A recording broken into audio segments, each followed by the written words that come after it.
Hello, everybody, and welcome to another CX Podcast R&R with my good self, Richard Knight.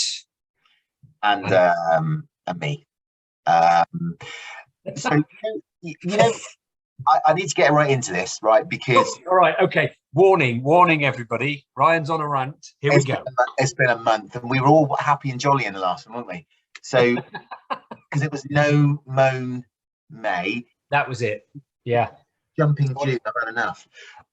So, listen, how are you finding, I want to pose a question to all our podcast listeners out there, how are you finding getting basic products and services with a happy, smiley face at the moment? And all I'm going to say to you, right, before you answer that question, is going to the airport, trying to get on a train, trying to get your post delivered. That's all I'm going to say. What do you think?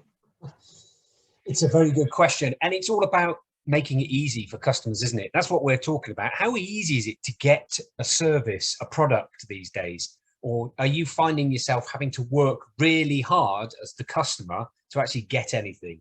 And the very fact that you are paying the money, your hard-earned cash, and it's hard enough as it is at the moment anyway, and actually then you have to then do extra work on top to actually get what you're paying for. So at the moment, what we're seeing is a real problem in terms of ease of interaction with companies. And one of the core things around customer experience is, if you're running a business, make it easy for your customers. It's a simple thing, but unfortunately at the moment, as Ryan has just alluded to, and he's on one about, it seems that it's impossible to do at the minute. Yeah, there are times, Rich, where I'm looking at the TV and I'm watching stuff going on, or I'm even trying to access products and I'm having to do this. By the way, if you're listening on the podcast, he was biting his fist then. Yes, just thank to you. Make sure. Yeah, we need subtitles. And I'm going to try not to swear. So this is where my head is currently with client experience. Right, you and I have been in this all our life, right? We have been trying to look after clients. We've been trying to talk about the importance of client experience, customers getting what they want when they want, and so on and so forth. And it's not, as you quite rightly point out, it is not difficult. And yet, let us use a example. So today is the 22nd June. You may be listening to this in late June or early July, but on the 22nd of June, we've just gone through a weekend where Heathrow Airport looked like a third world country with bags everywhere, and the airport seeming to be incapable of dealing with the issues. So they've sold the flights, they've taken people's money off them, they've pretended they're going to give them a good experience, not Heathrow Airport, no, the airline, sorry. And look what's happening.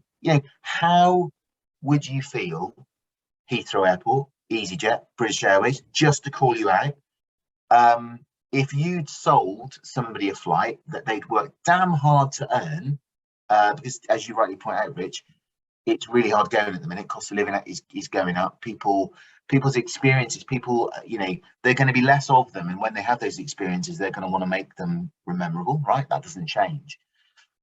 So all these airlines are, and I know there'll be people listening to this going, yeah, but it's the government's fault. And, they haven't let enough people in. Well, do you know what? Communicate with the client that says, we're really sorry that we can't fulfill this. Here's all your money back. And you know what? Here's a bit of compensation for all your trouble.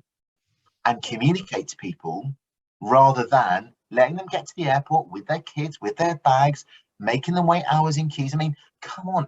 I'm trying not to get political here, but it's really basics, isn't it? And I just don't get it. Yeah, no, you mentioned this sort of lack of respect for the customer. And I think that's one of the key things, what we're talking about today. And it's the key thing is going back to basics. The number of these podcasts we've done now, I can't remember what we're on, 60 odd, something like that. Might be the 60th one today. Look at that. Wow. But the key thing is every time we talk about those basics of stopping and looking at your customer's journey. What's happening with it? You cannot just create something and expect it to work with all the changes that are going on. There's so many changes happening. You cannot just put something in place and expect it to work every time. Technology, it's superb, but how much does it get in the way of making it easier for our customers, et cetera, et cetera? So it's a really interesting one, and it's about being back to basics again. we've got to shout to organizations about this. Are you actually pausing and looking at what's going on? Your example of the airlines is an interesting one, because myself and Lucy dropped our son off at the airport at Heathrow on Monday to disappear off to Canada. Exciting adventures, all of those exciting things. It was a scary experience. We weren't going anywhere, but the way that technology got in the way and stopped people having a smooth journey, I physically saw travelers shouting at people from the check-in desks and trying to get people through check-ins, and actually saying, "Back off, leave me alone," were the exact words I heard them use as he faced up to this I don't know how to describe the gentleman. He was just rude. It was the answer. Move forward, please. Move forward, please. Now, move forward. Next one. What's the problem? Why isn't it working? I mean, it was a scary scene going on there, and eventually we got through. And then when our son had disappeared through security in a long queue that had arrived, we were told that we'd come round the wrong way. We were pointed in a direction by the check-in desk people to go to security, so we walked the way we were told. There was then a barrier in front of us, and a lovely person in a nice bright shirt, it was one of the Heathrow attendants, said, "Oh no, you've got to go around the other way." So, but security's just there. No, it's too busy. We're too busy today. We're doing something different. And my point was, we haven't communicated that with all the check-in desks and all the other airlines that are available and sat there. So it was another little frustration. And then as we walked out and left our son to zoom off to different places, we witnessed another airline employee literally stood face to face with somebody, pointing in their face, shouting at them about their check-in and their flight. And I was absolutely flabbergasted, absolutely amazed. And it just sort of sprung to mind was terminologies for businesses. Be nice. That's it. It's not difficult. Be nice. Be nice. What? Look, I know that particularly in the travel in a minute. If you're working in the travel industry, it must be horrendous if you're not got the right levels of staff. You're not being supported in the right way by the travel company. This is definitely not a takedown of what you guys are trying to do on the coalface. But I do think there is a reminder that, however stressful it is, if you put yourself in the client's shoes and you understand that client is really, really upset, they've had their trip planned for ages, and you might have been on the end of the 10th dressing down from a customer that day, and it cannot be easy. But you know what, guys, that's kind of what you're there to do. Not be abused, of course not, but there are ways and means, where you can talk down the client. I think the other thing that I'm interested in at the moment, we're in this week of the rail strikes, and whatever you think politically about, that particular issue, what I find again interesting is coming back to your communication point. So my wife, Jo, is due to go with a friend to see Ed Sheeran on Saturday up to London, and she's got a train booked from Reading she's driving to Reading from Devon and then into London. And I said to her last week, I said, "Have you had any communication about the rail strike?" And she said, "No." Yeah, well, I'm hoping like everyone, I'm hoping it's going to be cancelled. I said, "Well, let's work on the preference that maybe it's not, and perhaps somebody might communicate it to you." So she ended up looking at the National Rail Inquiry's website, the Trainline website she booked it through, and Great Western Railway, who are operating the train. And there were 3 different ways in which she could check. She still wasn't sure whether the train was running or not. So ultimately, the message to get to her to say, "Yes, your train's running," there was no email, there was no, "You need to rebook."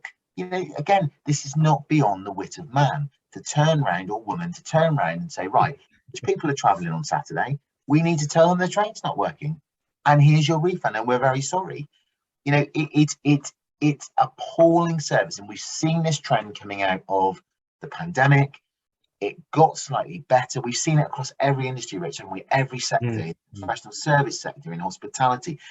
And I have to say that the great British public will only put up with this for so long, and then they will start voting with their feet, and they will stop using businesses that cannot get their act together.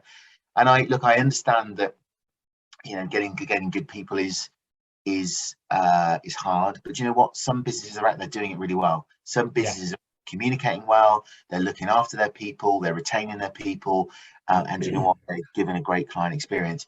So you know, people can do this. It's whether they've got the will to do it or whether they want to hide behind excuses. Yeah, and I think that's the point what we're at now. So obviously we've had a little bit of a moany about various things there, a bit of frustration really, because we know that it can be done. So the key things. I wasn't allowed to moan last month.